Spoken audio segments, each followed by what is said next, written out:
Welcome to the Taped Podcast, the most pink podcast in the world. We are your hosts, Michael. Miho. Louis. Can't believe you just said the most pink podcast, you cringy man. It was either that or I say the most schizophrenic podcast in the world. Which one would you like? Neither. Ummagumma. Ummagumma. Ooga booga. Okay, today's episode we are going to be talking about Pink Floyd, in particular, ranking all of their albums from worst to best, including their soundtrack albums. So we've about 15 projects to get through, and I think we should just get started. So, boys, what was your number 15 pick? Oh shit, wait. Alright. Professional podcast. Mine was Ummagumma. Mine was Piper at the Gates of Dawn. What? What? Yeah, don't like it. Oh god, no, Mine was Ummagumma. Everyone's clicked off. You've immediately pissed off the Pink Floyd fan base. Okay, it doesn't matter how the rest of this goes, everyone's just clicked off by now. So. Oh hell yeah. Okay, Ummagumma, in my opinion, it's a bad album. It's the only Pink Floyd album that I would consider bad. It's like the first half of it is live sessions. I thought they were okay, and then the studio part of the album was what the fuck? I didn't know what was going on for half of it.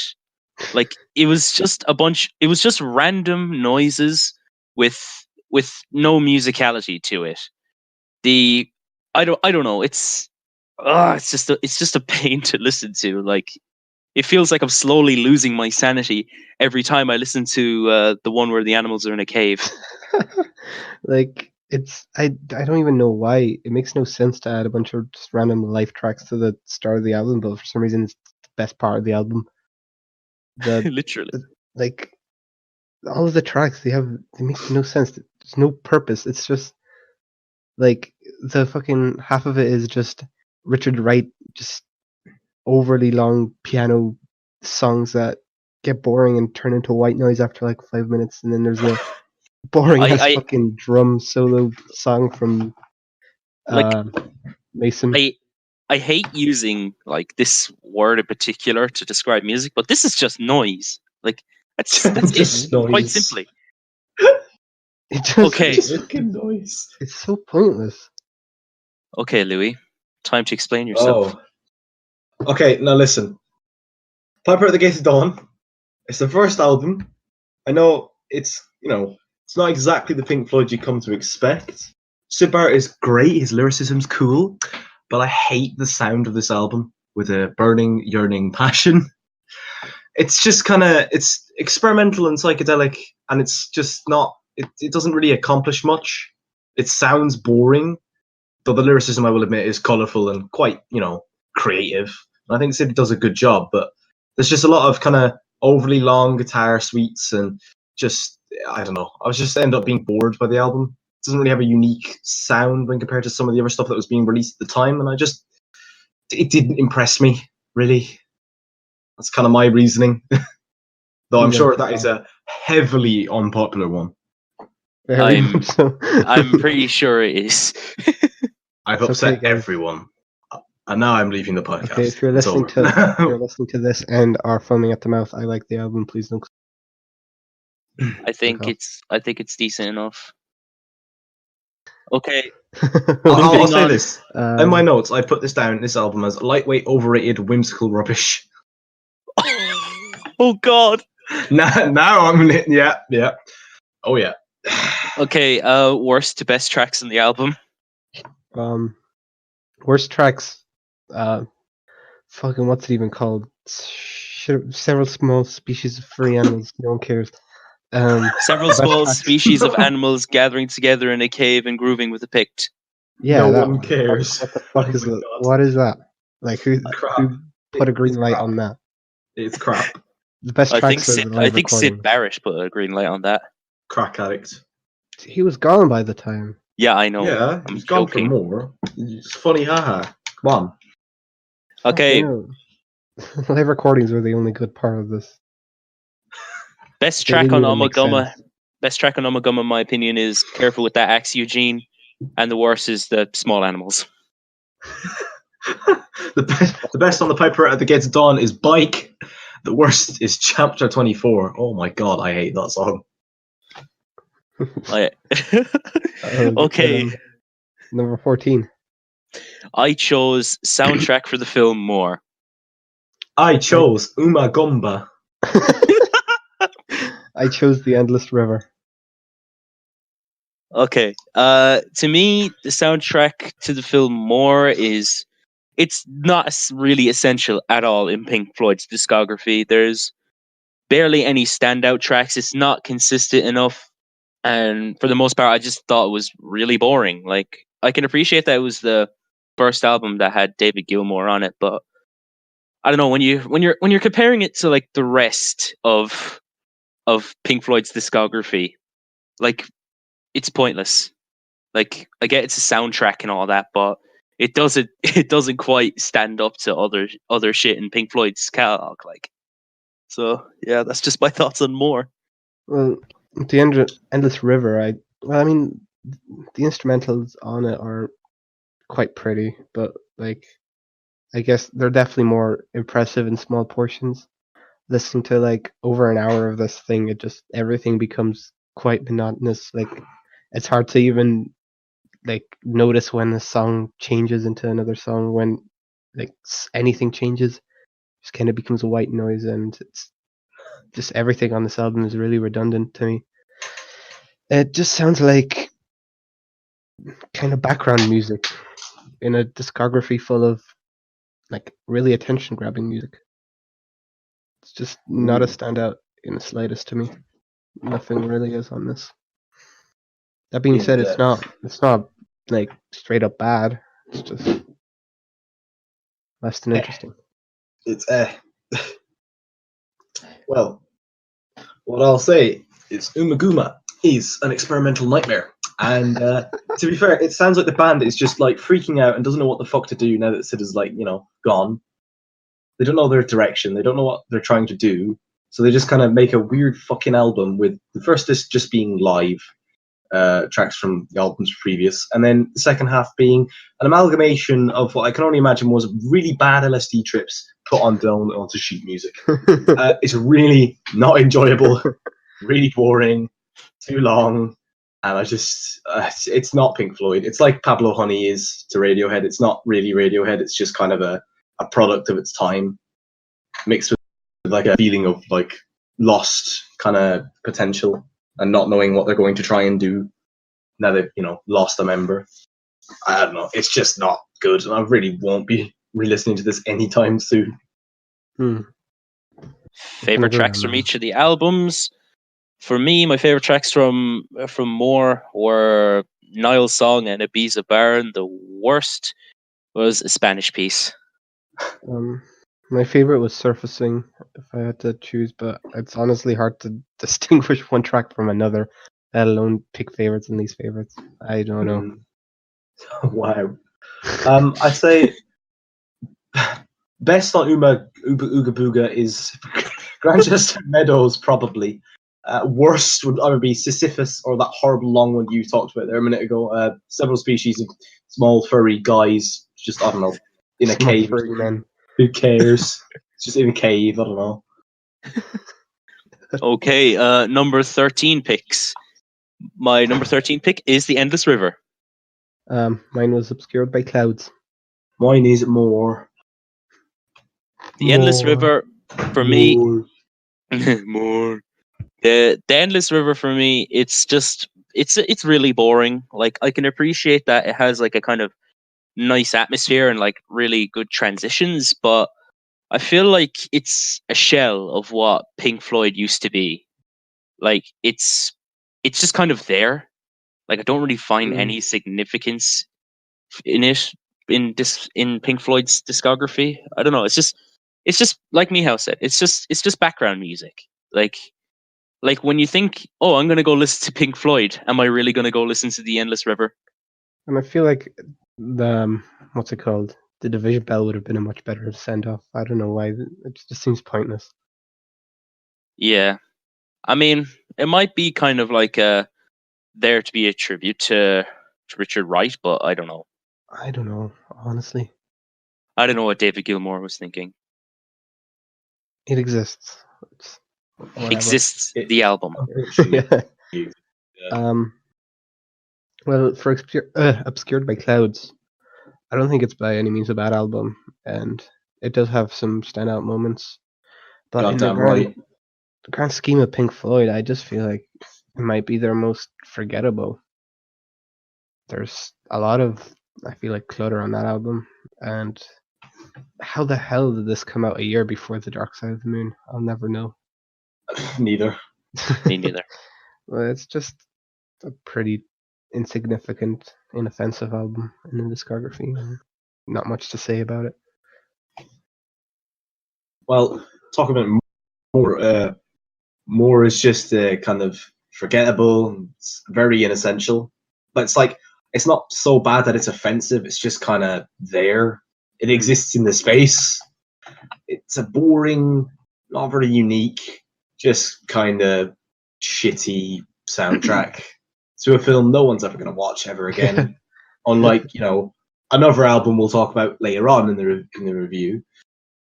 But it's just boring. I have nothing to say about this album. I was just inoffensively unexcited the whole time. And that's Let's it. get to the best and worst tracks. The meat and bones.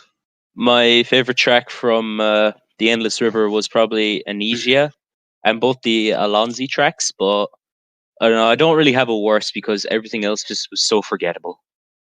My favorite tracks were The Gold. It's in the, don't know where it is, but it's the name of the track. Free 4 was good as well. Whereas the worst track I'd say would probably be Absolutely Curtains. Jesus. I'd say the best track on More would be Cirrus Manor. And the worst, they're all the worst really, but I mean if I had to choose one it would be Dramatic Theme. Not the Nile song. I don't like it. I don't hate it as much, to be fair. Fair enough, I suppose. Dramatic Theme is just boring. Just is. Yeah. Yeah, that's kind of Right. true. I haven't talked about more yet, so I'm gonna. Oh, Number 12, I Um, chose A Momentary Lapse of Reason. well, for me, it's more. it's Endless River for me. A Momentary Lapse of Reason. This was the first one without Roger Waters, and it kind of shows, to be honest. Like, it always feels like something is missing from this album because it's definitely I could say it's the most commercial Pink Floyd album for its time because it's filled to the brim with 80s cliches, like in terms of its production and that fucking gated reverb. Like I I just don't really like it that much. It gets carried a lot by the guitar work, but other than that, David Gilmour performances on it were uninteresting, and lyrically it fell very flat. And it kind of was the downfall after the departure of Waters. And honestly, it's a Pink Floyd album that I don't think like I'd ever really feel like listening to ever again. Maybe if I was revisiting their discography, but other than that, it's just not an album that I enjoy that much. Yeah, for more, yeah, the first album, with David Gilmour on vocals and without Sid Barrett, and it's a turning point in the band's career, and I guess in that sense, it's an important album, but in a musical just sense, stop. but in a musical sense, let me fucking finish. In a musical sense, it could not be less significant, I don't think. I feel like they just tried to overcome the loss of Sid with just experimenting with new ideas, but just a lot of things on here fall flat and come out as incoherent and entertaining. Like it, and it even drags on. Like it's not that long, but it feels to drag on. It just feels like they're a bit lost on this album. They're still finding like what they're gonna do after losing Sid, and it's so just an awkward transition album. Yeah. Now, oh my god. Best and worst track. Endless. Oh no, you're. Oh yeah. Hey, I'm not you, fucking you bastard. Okay, Endless River. I'm sad that this is the final album, like final proper album they ever made. they should have really just kind of ended it all with the Division Bell. It would have been a better send off than this, because this is kind of bloated, pointless, and just it's filled with just so many half-baked ideas that I just find myself bored and unexcited with the whole thing. I will never listen to this again. As with most of the old kind of points in their discography, it's just a mix of boring, long instrumentals and a 60s odd David Gilmour trying his best to sound interested. It's not a good album, and that's why it is at the number 12 spot. Okay, best and worst tracks. Best track on Momentary Lapse of Reason would probably be Dogs of War or Learning to Fly, but the worst is just One Slip. It's just so generically 80s. Like, And more the best track for me by far would be the Nile song. I feel like that's just stands out above everything else. it's heavier than what we normally expect from Pink Floyd. It's Yeah. cool. Yeah. The worst track would probably be Main Theme. Just feel like that song goes on for too long and doesn't go anywhere at all. Yes. For Endless River, I'd say the best track would be Things Left Unsaid, and the worst would be On Luda Street. Okay. Moving on to our number 11 picks, I chose A Saucer Full of Secrets. Woo! I also chose A Saucerful of Secrets. I W. chose a momentary lapse of reason. I almost got the title wrong. Fucking hell, you absolute leech. Okay, Saucer Full of Secrets. It's the last album that had Sid Barrett on it. It's just okay at best, in my opinion. There was some nice instrumentation with some unique sounds and aspects to it, and it still kept with the psychedelic tone. But I don't know. I just found it very boring. I don't know. There was a couple standouts, but other than that, like most of the other tracks just don't really seem like standout to me. I don't think I'd ever really go back to Saucerful that much. But like there are a couple of tracks I would go back to at the same time. This one feels like a bit of a step down from Piper at the Gates of Dawn, in my opinion. I don't know if I'd say that. I'd say it's a step up. They're at least a little bit more comfortable in their positions, but at the same time, you kind of hear that like perhaps they kind of knew that Sid was on the way out and they were going to get rid of him. Yeah, Like on Jug Band Blues. A little bit, yeah. But it's definitely an improvement on Piper at the Gates of Dawn, but it's not really it's still not good. It's boring. There's not many songs that I will go back to either. It's just kind of all the same. But I prefer it over Piper at the Gates of Dawn. That's another unpopular opinion. Oh yeah. You're all about them. Oh yeah. Well, computer number 5, baby. This is very interesting.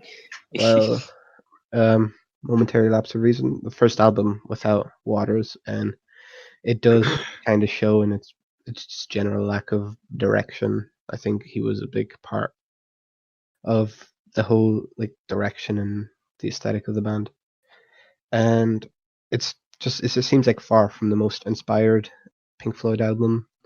However, I would say that it's still pleasant enough, I think, and it's a fun enough album despite its many flaws. It's a bit just inoffensive. It doesn't really explore much, but it's not downright bad.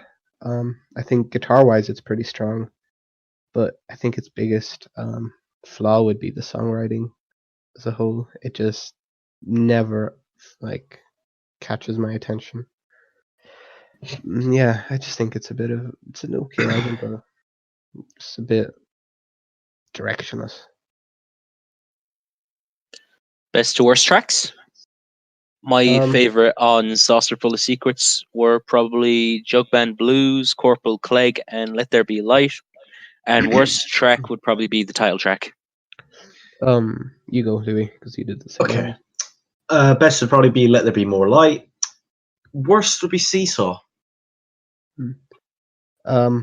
On Lapse of Reason, my best would be Sorrow and Some Slip. Worst track, probably Round and Around. Next What number pick, are we on now? we're at number 10, top 10. Let's I go. think it's 11. Wait, it Oh, no, isn't? 10. No, 10. no, it's you're 10. Right. 10, it's 10. Can't count. Crack at it. Number 10, I chose The Division Bell. I also chose the Division Bell. I chose the Final Cut. Right. All right. The Division Bell. I don't think it's bad at all or mediocre. I think it's just okay. Like it has like a really enjoyable and nice like ethereal atmosphere, and it's definitely less cliche than a momentary lapse of reason. But lyrically, it's nothing special, and like there's some nice tracks on there. But in my personal opinion, it's actually the best album Pink Floyd released post Roger Waters' departure. Yeah, easily. So easily. So, and this should have been Pink Floyd's send off, to be honest, instead Yeah. of The Endless River. So yeah, that's what I think of the Division Bell. Yeah, as you said, easily the best post Roger Waters Pink Floyd album, and also agree that it would have been pretty like pleasant send off for the band. Oh, Until lads. The Endless River happened. I think it's a nice album. It has some really beautiful moments, some really impressive moments. I just think overall it gets a bit lost and overshadowed by a lot of great albums that the band released in the earlier years. But nonetheless, it's a good album, especially considering they had to do it without Waters. Okay. The Final Cut. What do I think about the Final Cut? I think it's a Roger Waters solo project in disguise, and not a terrible one at that. But I mean, David Gilmour doesn't have many standout moments in this album. It's just kind of, I don't know. It seems like Roger Waters did a lot of the instrumentation and lyricism for a lot of this album. It doesn't sound too unique, like the whole band was involved in its production. Got very bland lyrics, I have to say, and it's kind of, I don't know. It's weird to see it under the Pink Floyd moniker when I don't think it sounds like that at all. It's okay. I'd say fine. I wouldn't listen to it again, but it's not offensive. It's not bad. It's just okay. Fair enough. Best That's the two worst works tracks. I think the best song on the Division Bell was "What Do You Want From?" Wait, what do you want from me? Where's my Worst son? Worst song would be "Take It Back." Whoa. Well, for best songs, I wrote Pose Apart and Take It Back. For worst song, I put down What Do You Want From Me? What? All right. The Final Cut. Best, The Post-War Dream. Worst, Southampton Dock. All right. Number 9. I am going to pick The Piper at the Gates of Dawn. God, fuck off. Just stop. I went with Atom Heart Mother. I went with Division Bell. Okay, Piper at the Gates of Dawn, Pink Floyd's debut. It's decent enough for a debut. It's got the heavy use of the psychedelics and it has some unique instrumentation in there. It has a nice aesthetic to it, but I just find it okay at best. Like it's nothing great in my opinion.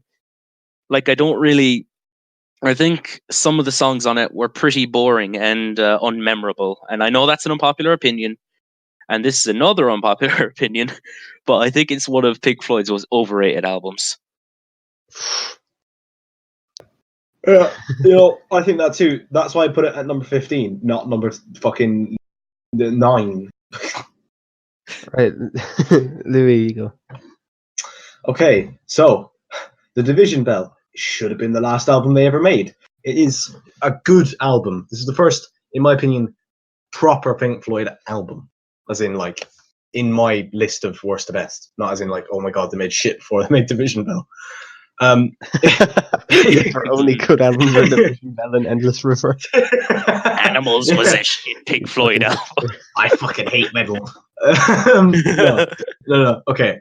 It's the second post Roger Waters album, and you can kind of tell they're a bit like echoey and melancholy and sad about it, but they do their fucking best, and I gotta say, it's got some high points. It's a good album. The lyricism can be a little bit boring, but the instrumentation on this album is quite sweet and mellow and nice, and I quite liked the closer, gotta say. It's not a bad album at all. It's a good Pink Floyd album, and that is why it is my number 9 spot. The first proper Pink Floyd I've heard on the worst to best thus far. Everything before this is like just unforgettable. I'm not gonna touch it again. I'm still laughing at the idea of someone actually thinking that It's just Division Bell was the first good thing. Fucking hell. So There's shit probably beforehand, man. someone Okay. out there. Best songs from each of our Hey, picks. come on now, I'm getting. Like, oh yeah, you. Damn, you fucking bitch. Oh, all right. We skipped to go to Um, Louis. Well, I think Adam Hart Mother was the first like really good Gilmore era album, and it has some really great moments, especially the first track, and it's just not full of moments that are nowhere near as memorable as some of the albums they were to release in the years following this. But it does seem like a step in the direction of the Pink Floyd golden era. And while there are better Floyd albums for sure, I think this is still worth a listen. Although it's just their formula isn't fully polished, I feel, on this. But nonetheless, a good album. Very good. All right. Best tracks from each of the albums. My favorite song from Piper at the Gates of Dawn was probably "Take Up Thy Stethoscope" and "Interstellar Overdrive," but my least favorite was probably "Scarecrow." My favorite on Adam Hart Mother was Adam Hart Suite, and worst track I think was Summer '68. I'd have to say my favorite tracks off of Division Bell and Pulls Apart. My least favorite, probably Keep Talking. All right. Number 8. My number 8 pick was Obscured by Clouds. Mine was The Final Cut. My number 8 was Obscured by Clouds 2. We've actually got very similar opinions here, this one, Louis. Yeah, see? So you two That's go first. surprising. I'm okay. not just a controversy guy, you know? All right, it doesn't matter. Obscured by Clouds. I thought it was pretty decent. The instrumentation was really good. I especially loved the fucking guitars on this one. They were so good. While not being Pink Floyd's best album, it's still a very good one. I actually quite enjoy a lot of it. It's got some nice highlights and it's got some nice performances as well, but the standout for me was probably the instrumentation. It is definitely like, I don't know. Fuck, I'm just completely lost my track of thought. Okay. It's an underrated album. It's not as bad as people say it is, okay? Like, it's good. It's not amazing. It's not, bad, but it is good. If a bit boring at times. Yeah, agreed. Speaking of underrated albums, I also think Okay. The Final Cut is pretty underrated. No. It does sound more like a Roger Waters album than a Pink Floyd one, but it's still a good album nonetheless. It's his swan song with Pink Floyd, and like you can tell this is a bit of a weird offspring of The Wall at times, but I just think it has like quality tracks through and through. Just feel like it's overlooked a bit. I think it's the best Pink Floyd album post The Wall. Yeah, I think it's a bit overlooked. Best songs from each of our picks. My favorite songs from Obscured by Clouds were Mudmen, When You're In, and what's what was it called again? What's the Dead? What's the deal? What's the deal? Sorry, my handwriting is just shit. What's All right. the date? Worst song was Absolutely Curtains. You're not wrong. You're really not wrong. Yes, I think I had that as my worst song as well. The best is When You're In or Burning Bridges. The fucking worst is Absolutely Curtains. Let's see if you agree on something. On The Final Cut, the best would be for me The Gunner's Dream, the title track, The Final Cut, and Your Possible Pasts. My least favorite would probably be Not Now, John. Not now. Not now. John. Bob. Where are we now? Number Seven, seven. Seven. We're flying through it. Okay. My number 7 pick is The Final Cut. My number 7 pick is A Momentary Lapse in Reason. My number 7 pick is A Saucerful of Secrets. The Final Cut, like, I actually quite agreed with Mihao. It's definitely one of Pink Floyd's more overlooked albums. Yes, it has more Roger Waters than we need it to have, and yes, it's one of Pink Floyd's weaker concept albums, but I still think it's very good. I still think that there's some great highlights on here. Instrumentation was very nice indeed, and I thought it was a decent enough concept, although you can't really piece together what's going on like halfway through the album. And it does feel more reflective of Roger Waters himself than anything else. Like, hence why it feels more like a Roger Waters album. So yeah, The Final Cut. You can go first here. Okay. So A Momentary Lapse in Reason. Oh, we've already Region. We've already had a Roger Waters solo album. Now we have a David Gilmour solo album. You know, this is just after Roger Waters has departed. They're, you know, a bit distressed, but they try to compensate for it, and instead they make a David Gilmour solo album with all the kind of, you know, atmospheric instrumental music and David Gilmour guitar solos, which, I mean, it's fantastic. I love loads of the guitar on this. I think a lot of the tracks are definitely, you know, filled with energy from his guitar. But you can hear there's just a lack of the unifying vision and lyrical ability of Waters throughout the whole album. But apart from that, I mean, it's not a bad Pink Floyd album. It's pretty good, and I enjoyed it. So there you go. Yeah, A Saucerful of Secrets feels kind of like a natural progression after The Piper at the Gates of Dawn. Like, a lot of the songs have a similar style, but the fact that this was the first album with David Gilmour, I think, shows a little bit. Overall, there are a bit more, I think, prog elements and some slight hints of what was to come in their discography later on. Slight, emphasis on slight. Yeah. I just, in comparison to The Piper at the Gates of Dawn especially, I don't feel like this album has as much uniqueness or identity. But it's also not of the caliber of the albums that were to come. It just kind of feels like a bit of a transition almost album. The first album with Gilmour, you know. But Yeah. I think it's a good album. I think it's a fun album to listen to. Yeah, I like it. Fair enough. Best to worst tracks. I think the best tracks on The Final Cut were Now Now John, the title track, and Post War Dream. And the worst was One of the Few. Best tracks on A Momentary Lapse of Reason. Probably the best would be either The Dogs of War or Signs of Life. The worst, A New Machine, parts 1 and 2. Best songs on Saucerful of Secrets, Let There Be More Light, Remember a Day, and Seesaw. Worst song, probably Set Controls for the Heart of the Sun for me. Ooh.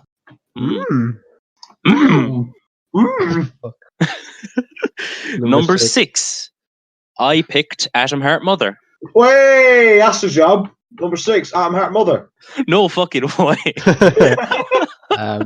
Number 6, The Wall.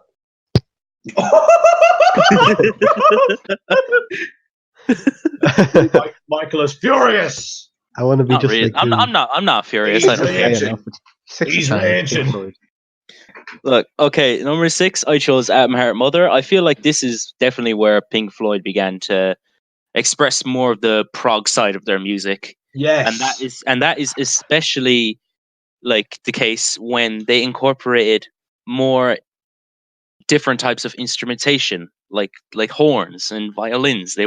They sounded so good. Like pretty much most of the tracks on this album, are fucking fantastic. Plus, they start to draw them out more to longer extents than their previous work, and I think that works perfectly. It's like it gives you a massive vibe.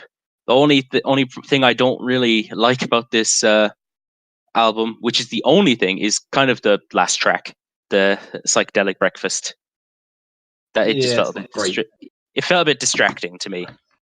Your opinion is completely fucking correct. This is when you can hear Pink Floyd start to really come out of their shell after the previous albums, and you can hear the proper Pink Floyd coming through, baby. It's like, it's good. It's a good album.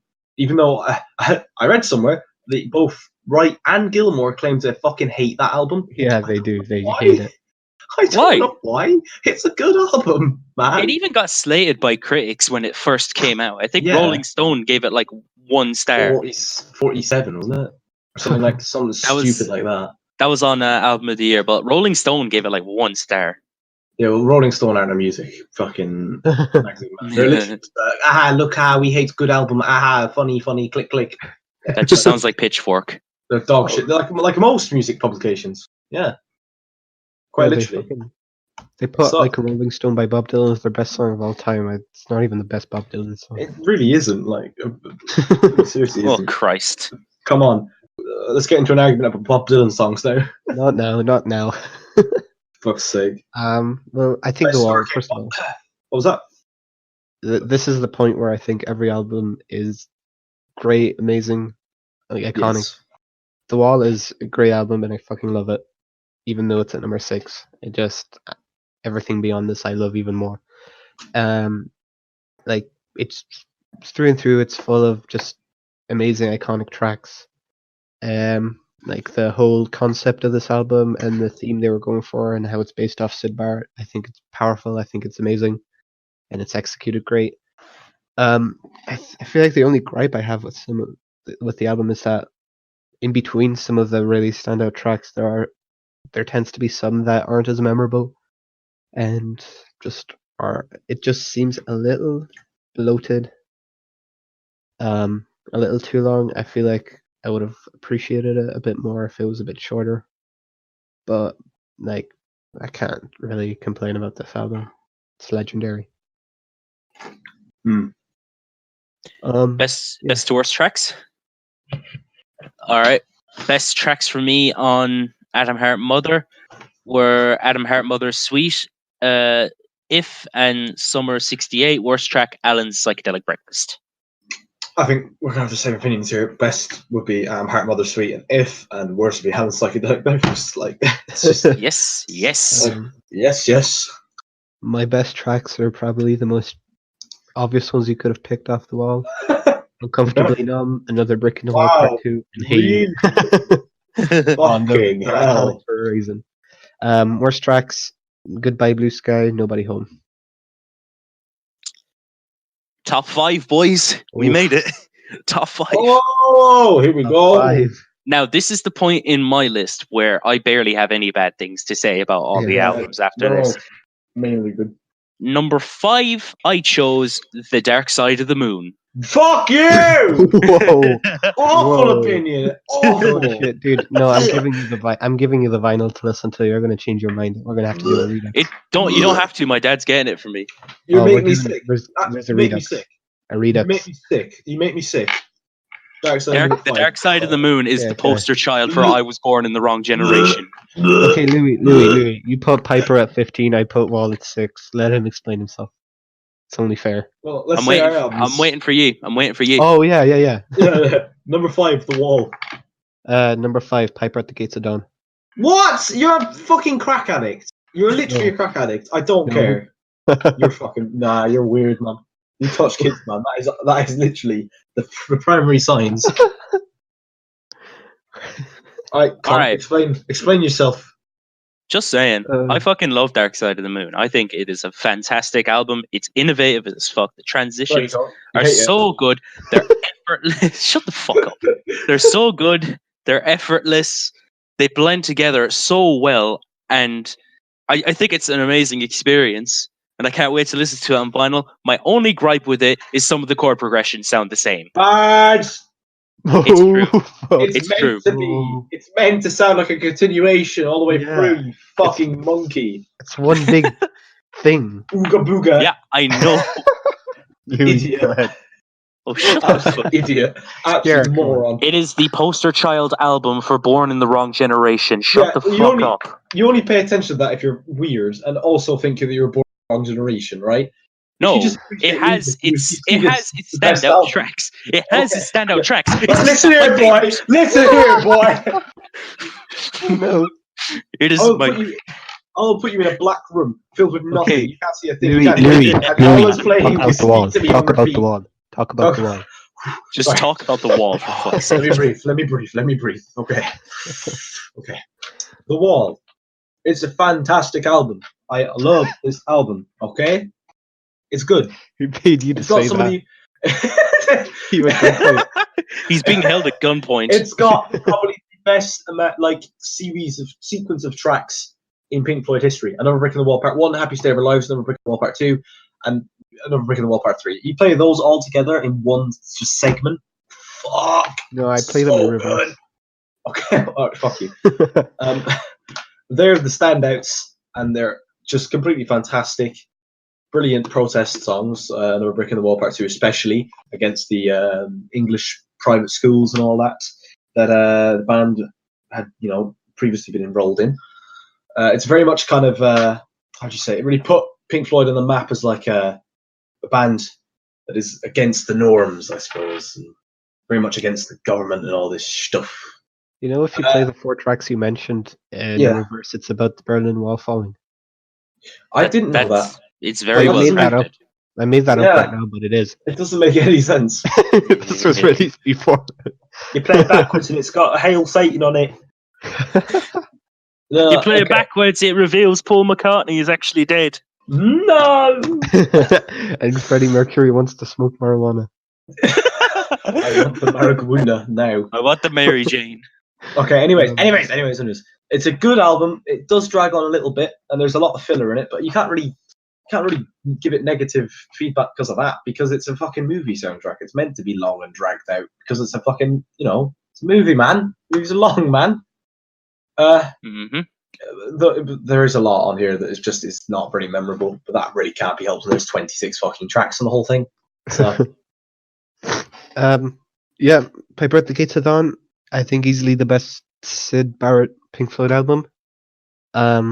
Just has a sound that's completely different to later Pink Floyd albums, and I think it's just straight up psychedelic rock, whereas the later Pink Floyd albums would definitely be experimenting with psychedelic aspects. They were mostly prog rock.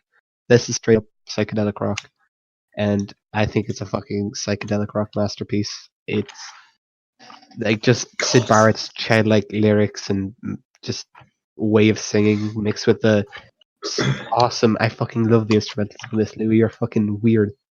No. You're fucking no. Instrumentals. The mix just of those two just make this album sound almost creepy. Shit. I just fucking love it. I love this album. Do you want to hear something funny? Bike is the only good song on that whole album. No. I've got a bike. You can ride it if you like. It's got a basket, a bell, and lots of things to make it look good. All right, best songs from each of our albums. Best song for me on Dark Side of the Moon were Time, The Great Big Gig in the Sky, and Money, Worst Eclipse. What? Just no bad songs on that album. Sorry. Yeah, I know. There isn't any bad albums on the song. I'm just naming my least favorite. Get that concept through your fucking brain. You just say there's no bad albums on the song. Bad albums on the song. I'm in a bit. Shut the fuck up. I'm in a rage right now. This is derailing. Come on, Louis. I'm fucking glorious. Okay, ladies. Best tracks on. Fuck off. Best tracks on the Wall. We're Brick in the Wall Part 1, Part 2, Happy Stay of Our Lives Part 3, and Completely Numb. Everything else is probably not as good. I wouldn't say worst, just not as good. Everything else. Best songs: Astronomy Domine, Interstellar Overdrive, Bike, Worst Songs, Yes! Until the Mother. Bike. Number 4. I know a mouse and he hasn't got a house. I don't know why. I can't. Can we stop? Can we move on to number 4, please? Such terrible fucking lyrics. Number 4. Number 4, I chose Animals. Okay, number 4, I chose Meddle. Number 4, I chose Meddle. Yay! All right. Should we start, Louis? Because both of you start, please. I feel like a lot of people seem to dismiss Pink Floyd before Dark Side of the Moon, and I think this album is the reason you should definitely not do that. Oh, it's yeah. an incredible album, and while it still retains some early Pink Floyd aesthetic, it just seems like overall the first step in the new era for Pink Floyd. And It is through and through, entirely. so I mean, just everything on this is amazing. Very little like gripes with It this is album. Very little low points. Just high after high. Great It- songs. a fucking brilliant album. It is proper Pink Floyd, nearly at their best. You can, there's not really one bad track I can name, bar maybe Saint-Tropez, just because I don't really like the sound on that. That's it. Like everything else is just beautifully melds into the next. And I can't even. Oh, so good. The acoustic pieces on this album, especially Fearless. Fearless is just a fucking masterpiece. Yeah. I cannot deny that. And Echoes, I mean, it's 23 minutes of musical heaven. Literally, like Meddle It's as a not whole plot. is more than just fucking echoes. Like, Yeah. People always say, like, it is just Echoes. No. Sorry, if you heard Seamus and fucking Fearless, and The Pillow in the Winds, it's fucking Echoes, especially. I mean, like, it is 23 minutes of just exciting, excellent, and totally weird music. I love every part of it. It's so bad. It's just blah. It's great. Michael? okay, I chose Animals at number 4. I think Animals is a fucking amazing album.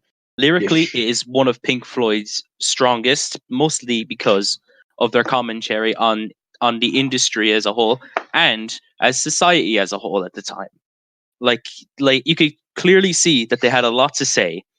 And as far as instrumentals go, it's varied, like from very powerful and explosive to like psychedelic and hypnotic, and they're just so good. Fucking dogs, sheep, the pigs, they're so fucking good.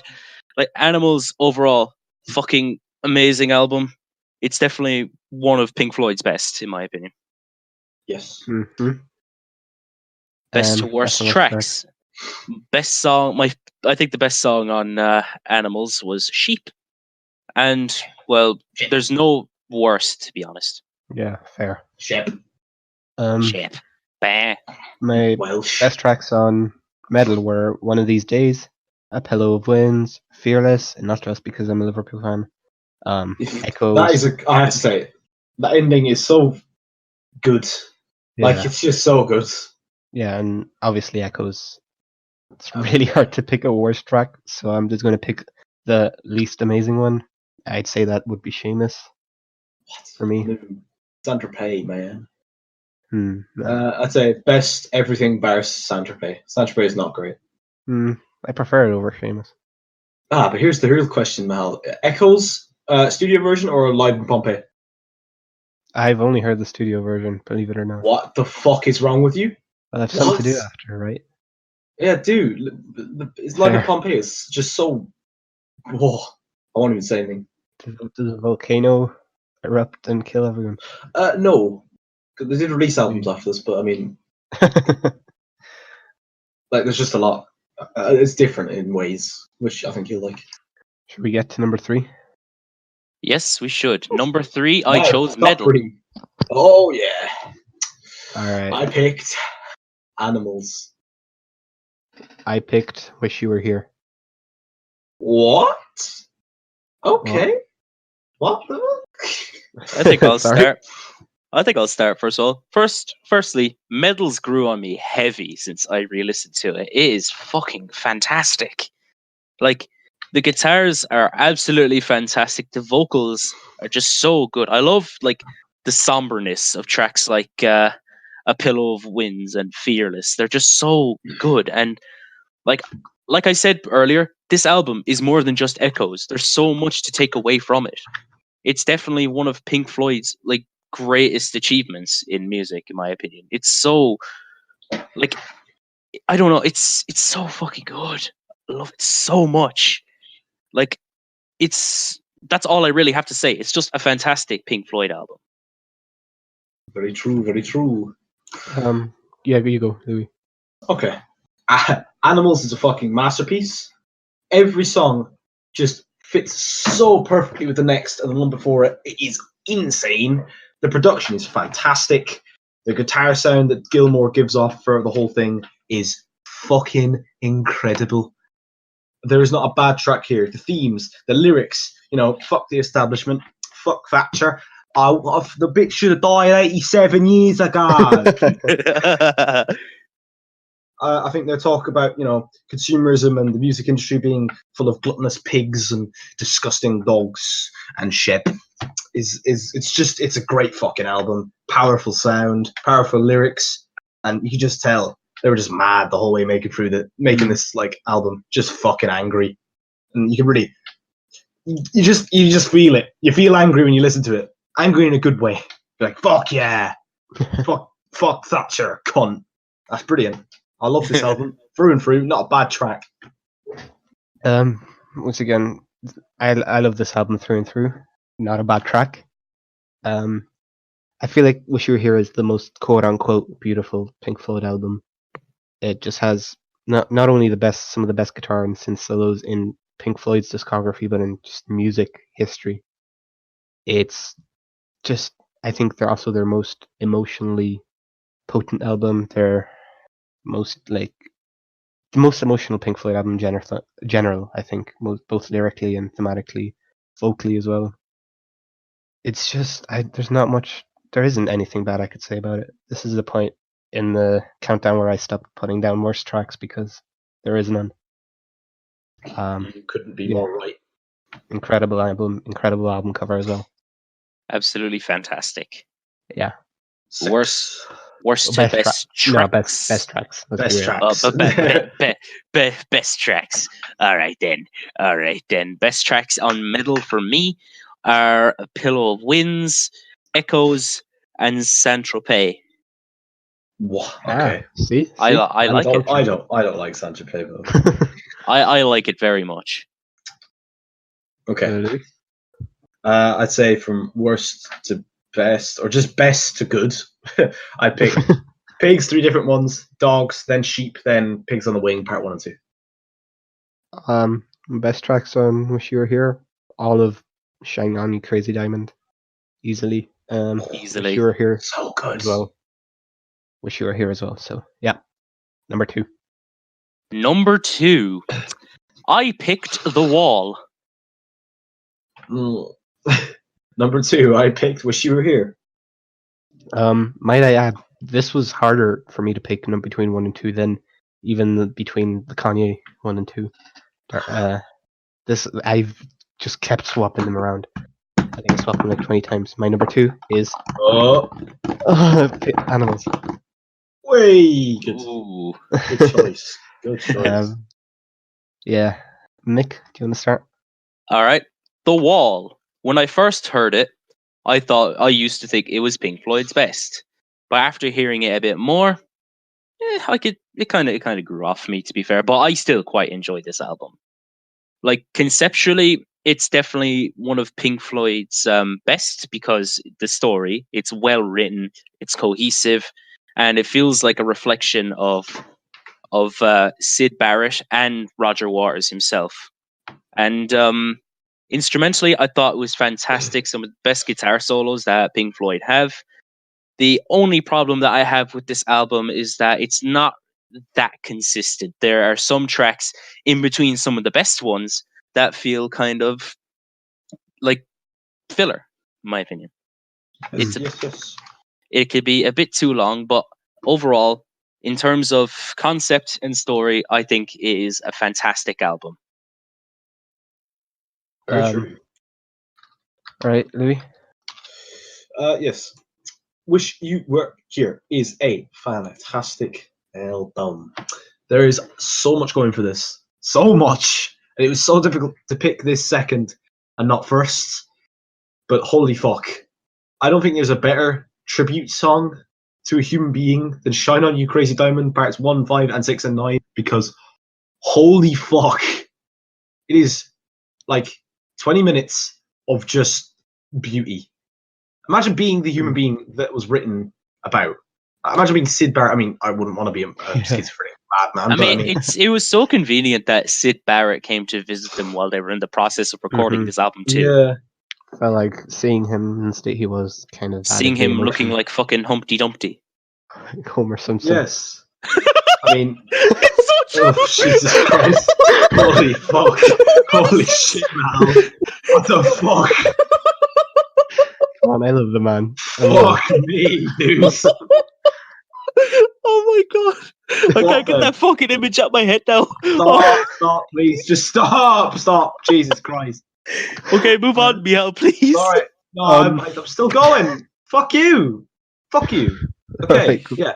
There's not a better tribute song than "Shine on You Crazy Diamond" and "Wish You Were Here." I mean, as shit as it sounds, if Sid Barrett wasn't kicked off for being a madman schizophrenic, we wouldn't be getting these songs. So cheers, Sid.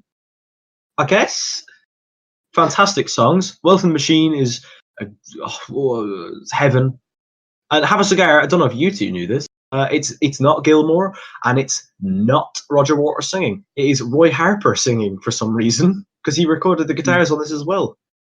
I didn't know that for a long time, and then I did, and I was like, holy fuck, he's so good. That's a great song as well about the music business. You know, which one's Pink, guys? Which one's Pink? By the way, which one is Pink? It's a fantastic album, and fucking love it. It was so difficult to put it at number 2. It was ridiculous. Animals, Okay. Holy shit, it's an incredible album.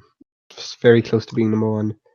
I feel like it's a bit overlooked when it comes to like the other big 4 albums. I feel like everyone just goes on about Dark Side of the Moon and The Wall. They kind of forget just how incredible this album is. Just every single drum beat, every single guitar stroke, everything, like bass note on this album, it just has its purpose. Everything just is crafted into this awesome fucking just record through and through. I feel like it's like the most in-your-face Pink Floyd album as well. I feel like they had a purpose when they were making this. They did what they wanted to do. Holy shit! I can talk about this for hours. It's beautiful, amazing album. I don't want to go on. I don't want this podcast to go any longer. Okay, move on to the I have best things to tracks. do, for like Miel. love my wife, my kids, Yeah. look after All my right. children. All right, best tracks for me off of The Wall were Another Brick in the Wall Part 1, 2, and 3, Young Lust, and Comfortably Numb. I don't have any least favorites. Okay. I'd have to say, in rankings of best to good, Wish You Were Here, Shine on You Crazy Diamond, Parts 1, 5, 6, 9, Have a Cigar, Welcome to the Machine.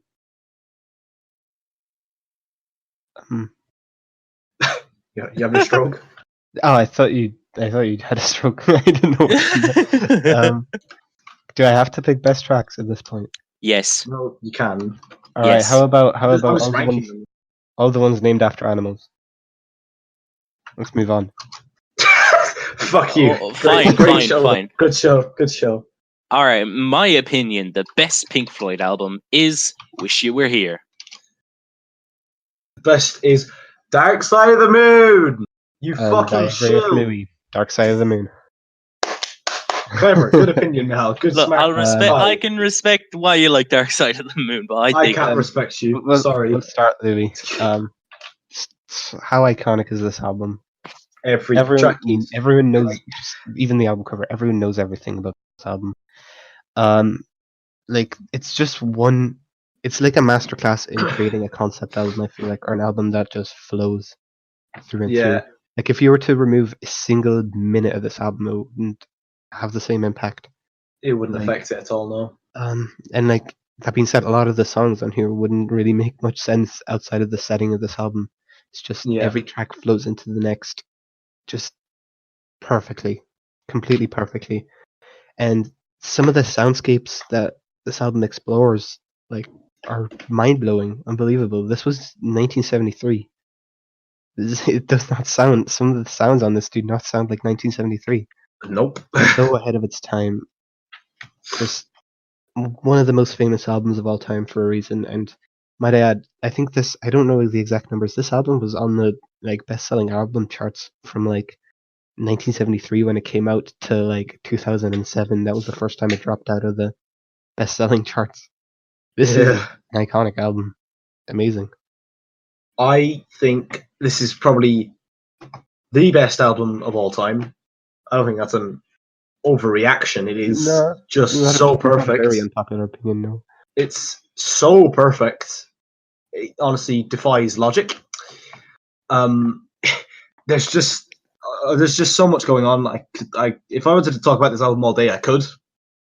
Unfortunately, I don't have that time right now, and nobody wants that. So I'll say this: it begins on a heartbeat and ends on a heartbeat. It is literally just an album about death and life and death, and the bits in between. I just think it's so fantastic thematically, like that. And you got songs like fucking "Breathe," it's like your first breath. You're just born. The album's come alive. Fantastic. On the run, growing up. Time, you realize you're getting too old. You're dying, etc., etc. And money, of course. It's just fucking great. And goes down in the ages, and then you go down to brain damage and eclipse. The brain's fucked. You got schizophrenia. You're Sid Barrett now. Rip. This is it. Just Speaking of Sid Barrett, Good transition. wish you were here. Wish you were here. Nah, in all seriousness though, Wish You Were Here is a fucking masterpiece of an album. In my opinion, it is Pink Floyd's best album. And that all comes down to it's Pink Floyd's most moving album. Because conceptually and lyrically, there's no question about it. It is about Sid Barrett and the industry. And it's just kind of it's gut-wrenching, like what happened to Sid Barrett. And this was an amazing tribute to him, you could say. The instrumentation was powerful. It was moving. Those solos were so good, boy. I just fucking love this album. It's you could say it's Pink Floyd's grandest, at least in my opinion. There's not much else I could really say about it. It's so good, lyrically so strong, instrumentally so strong, conceptually so strong, and it's better than Dark Side of the Moon. Bad opinion. In fairness, there is a good few people who would agree, but I love Dark Side of the Moon too much. That's fair. I like it too. The best high album of all time. Literally. Is there a point of doing best worst tracks? We're just going to name the whole track list. No. Yes. Wish You Were Here. Everything is great. I don't care. Move on. Yeah, same with if you were to move on to what, Michael? To the Number end. 0? To the end. To the outro. Yeah. So that is it from us. Thank you so much for listening to the podcast. Do you agree with our opinions? What is your ranking of? Probably not. What is your ranking of Pink Floyd's discography? Leave it down below. Necessary links are in the description. And we'll be back. I guess we'll see on Wednesday. For us, we'll be recording tomorrow, but for you guys, it'll be Wednesday. Because we love you, we appreciate you. We care because you do. So yeah, I guess we'll see you on the dark side of the moon. We will. And I wish to see you here with us. Bye. You animals. Yeah.